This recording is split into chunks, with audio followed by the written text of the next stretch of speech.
We're certainly seeing a change in the way mothers are breastfeeding. Historically, the choice was between infant formula or breastfeeding, and for infants or mothers who were unable to breastfeed, infant formula was the only choice. Most breastfeeding studies in the past have looked at whether women just breastfeed or not, or whether they formula feed. And very few studies have looked at breastfeeding women and how they are giving breast milk. So our study looked at women who were breastfeeding and how they were giving the breast milk. More and more women are providing expressed breast milk to their babies rather than feeding directly at the breast.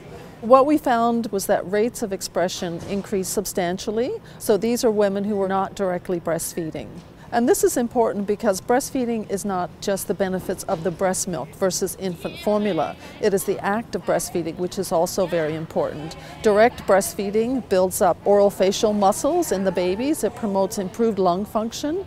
Direct breastfeeding also promotes self-regulation of infant feeding so that infants and children are much less likely to be overweight or obese because they've learned how to self-regulate their feeding. So the good news is that expressed breast milk is certainly superior to infant formula. The other side of the issue is that we're seeing a lot of increased breast milk expression in mothers of healthy full-term infants.